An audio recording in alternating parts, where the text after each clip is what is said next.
Hello everyone. Today in this video we have to discuss the new press release page, that was the PAB. PAB means Press Information Bureau. So it is an official government document released by PAB, which is the main agency that publishes news and updates from the government of India. Okay, you have to remember this. So at the time of 5/6/26, 4:40 at the time, they actually released this page. So we move into the topic. So this page clearly explains that redefining growth, India's revised GDP estimates and the new measurement framework. So this title tells that India has updated how it calculates GDP and released new growth numbers based on the new method.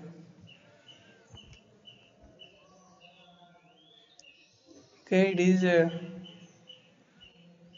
first we have to observe these key takeaways.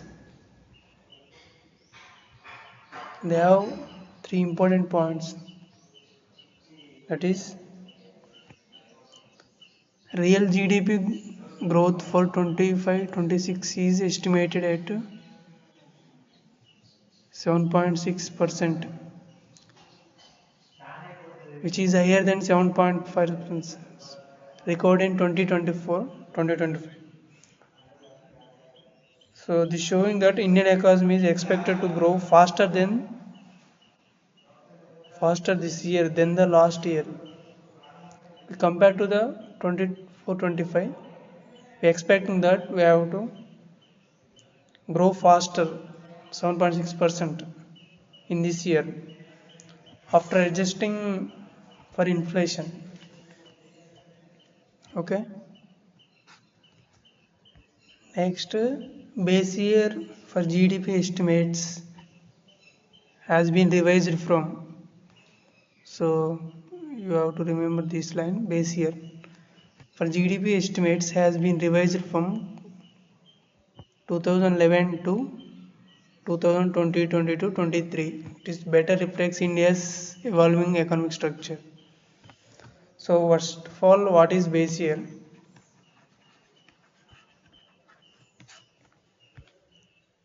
So base year is the reference year used to compare the prices. Okay, changing it helps GDP reflect the current structure of the economy better. So that is the definition of base year. Next one is the revised GDP series strengthens estimation by integrating new improved data sources such as ASUSC, PLFS, GST, PFMS. They are now using more accurate and modern data from surveys and tax systems like GST to calculate GDP, making it more reliable. Okay, so next, introduction.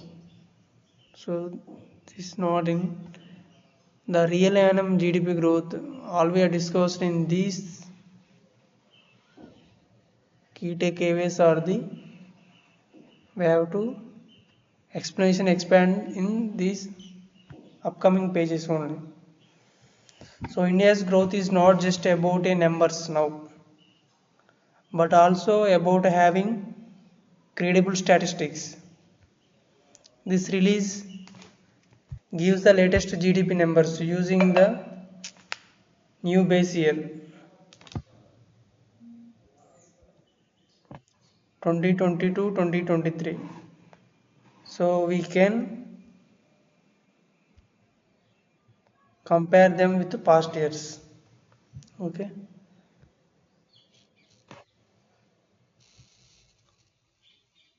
So what is real annual GDP? It is real GDP. I call that it is a growth after growth after removing inflation effect. So the economy is growing 0.5%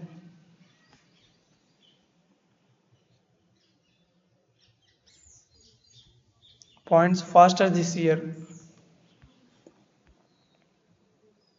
Okay. Next, nominal GDP means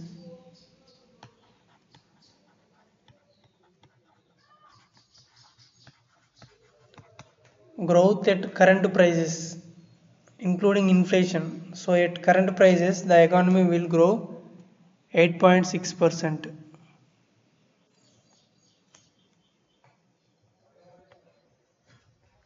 Okay. In manufacturing sector, grow over 10%.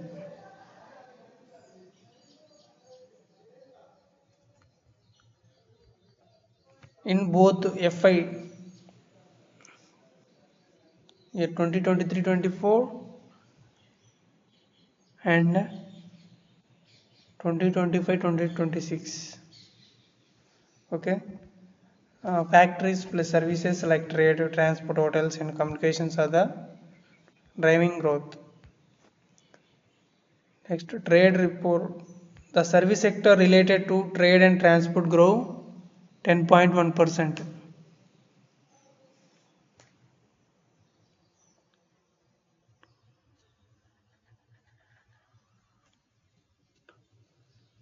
Transport, communication, and services related to the broadcasting storage required to grow 10.1% after adjusting for inflation. And next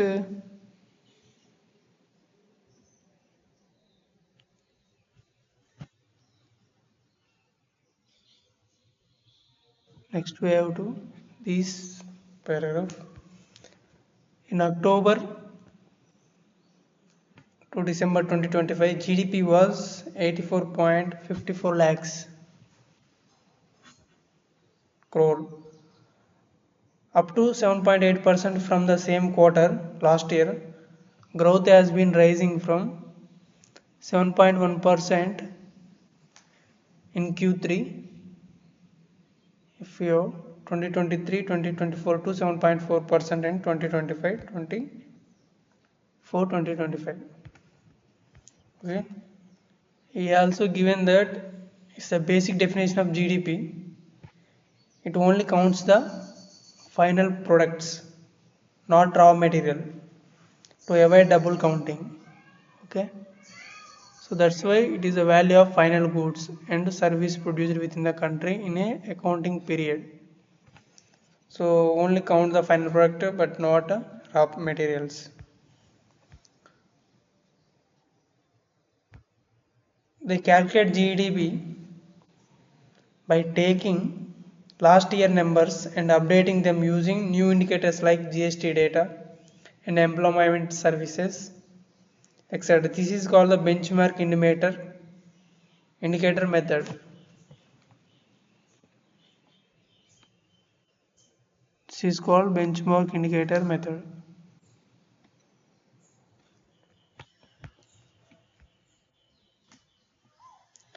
And also GDP tells how big and healthy the economy is.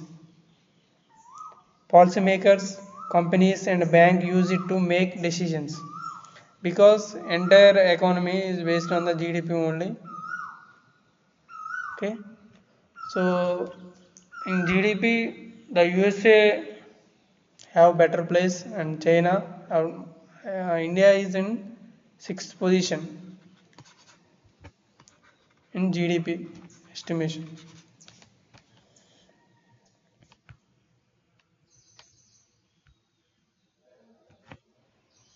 So the official government ministry.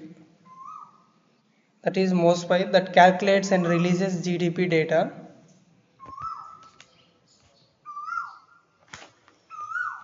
So you have to observe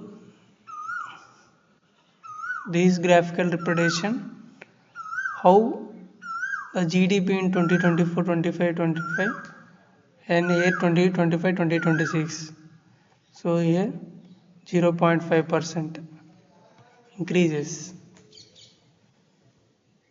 So which is a better sign for India.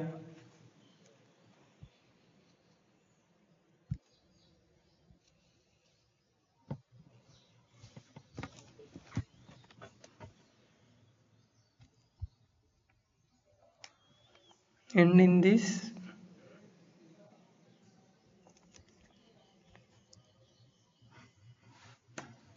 so we have to look at this diagram. How GDP estimates impact common citizens.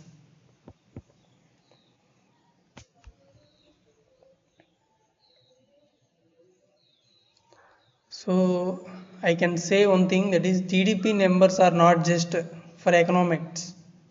They directly affect people. Okay. So GDP estimates, how GDP estimates impact common citizens means, which guides government policy for farmers, MSMEs, manufacturers and service enterprises.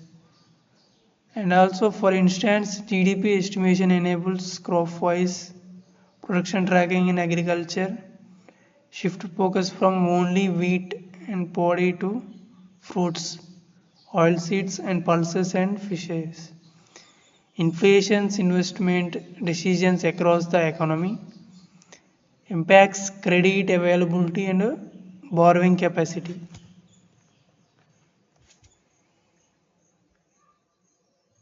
So which guides the government. Government uses GDP data to decide subsidies and loan schemes and support for different sectors. So I have to write this. So how the government uses GDP data to decide subsidies. Based on the GDP only, we get subsidies, loan schemes better.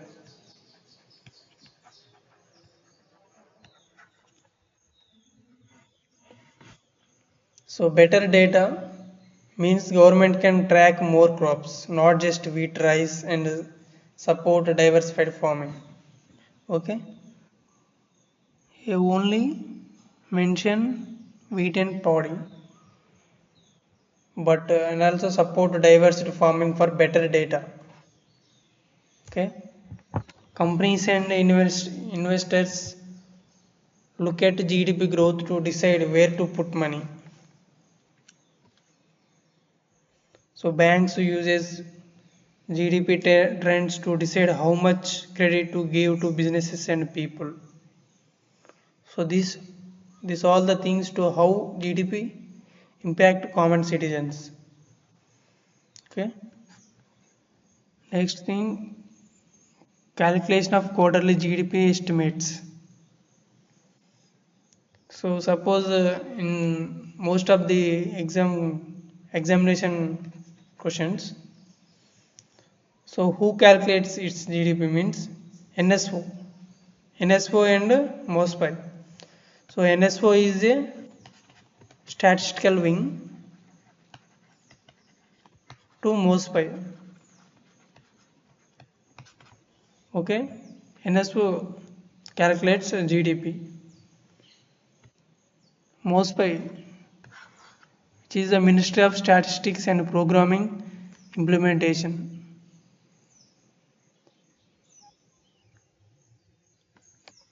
So this is a global standard. UN System of National Accounts 2008, IMF's Quarterly National Accounts Manual 2017.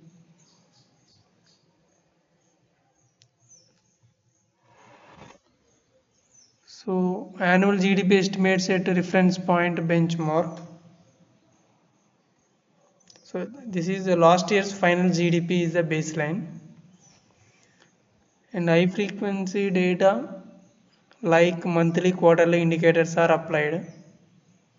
So data from GST, IIP and vehicle sales etc. are used to estimate the current quarter's GDP.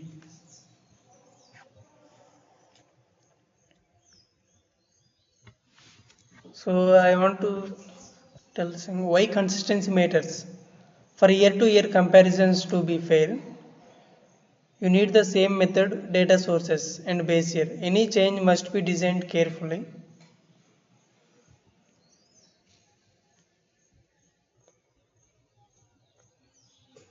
Indian statistical system has undergone comprehensive moderation to better reflect the realities of rapidly evolving economy.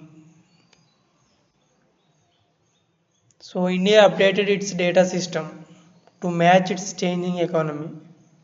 So there is some key reforms that is revised bases for GDP and information indices and better measurements of informal and service sectors. Improved labor market data, used advanced surveys and technologies, and more transparency by involving stakeholders.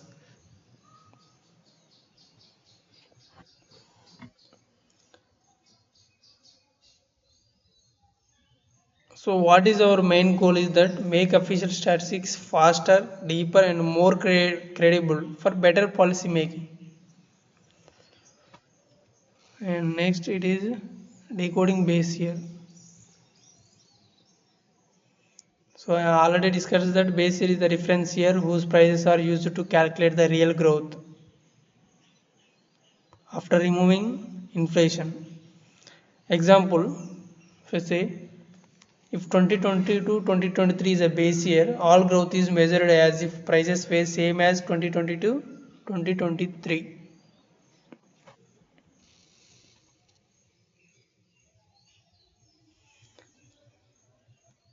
Rebasing and frequency of base year revisions.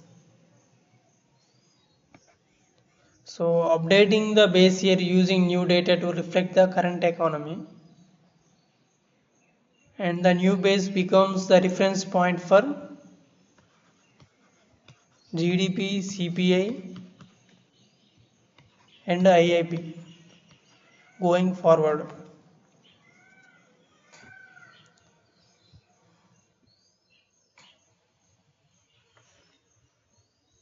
So here key reform has been revised. Now we already discussed that the base year changed from 2011 to 12 to 2022-23 to better reflect India's revolving economic structure, today's economy. For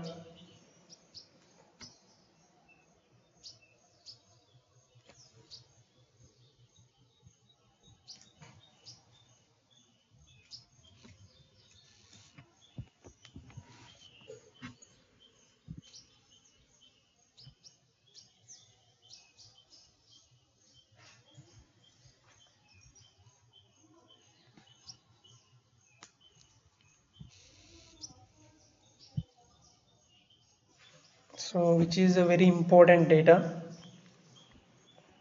So which is mostly it is actually a data for official data, but it was mainly useful to the students who are going to attend the UGC exams or ISI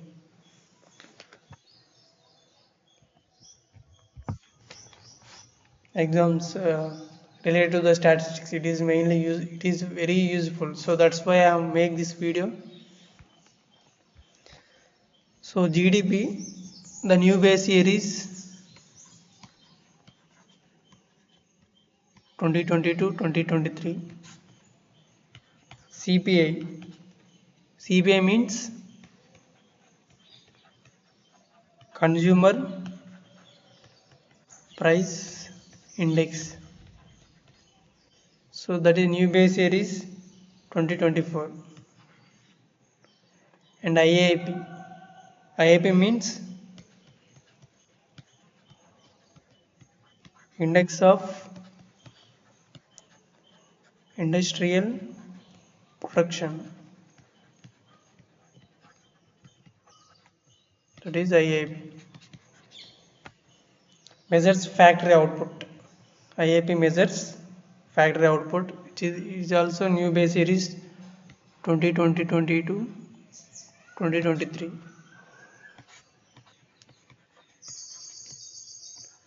You have to remember this. This is very important.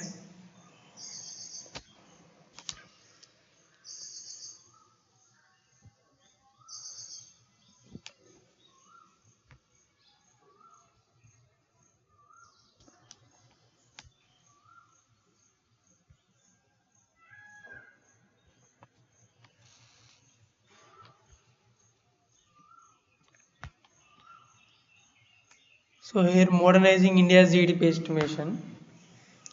So I have tell something is the new GDP series uses better data source. So it depends less on the guesswork. So it depends more on the actual data. This makes the number reflects the real economy very better, very in better position.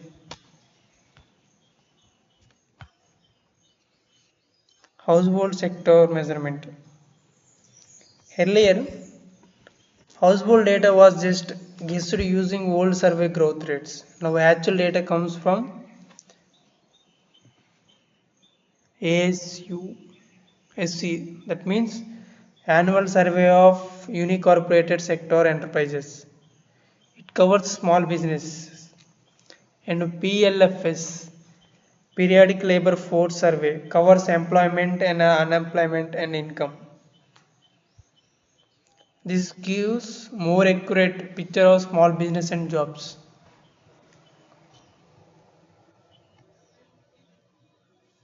And the use of GST data. So we have to think what is the use of GST data. GST data is used to split corporate sector data across states and check quarterly numbers.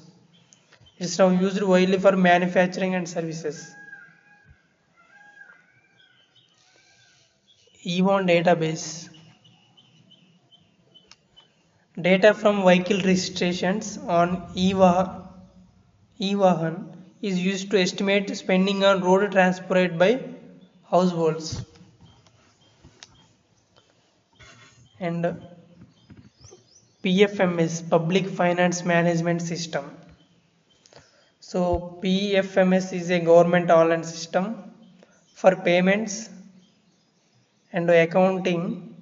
Its data is used to get actual government spending numbers faster and at state level.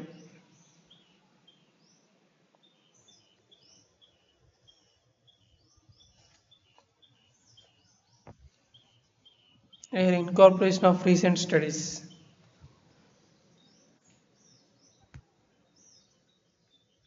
So this is not the mark. Key methodological improvements in new GDP series. We have to note this.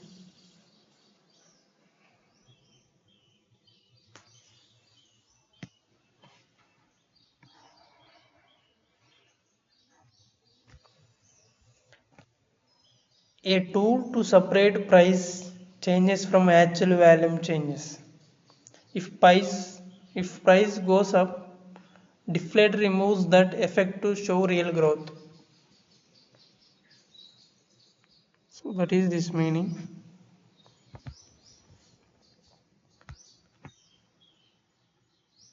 So a refined deflation techniques.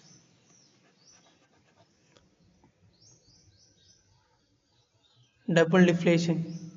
What is double deflation? Is now used for manufacturing and agriculture. More accurate. And single deflation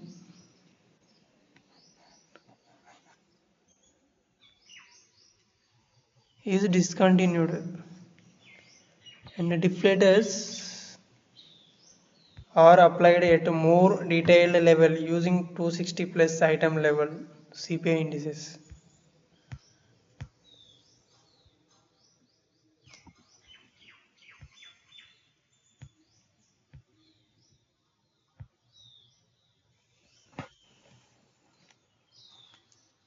So we have to remember these points to learn about this GDP related to the India.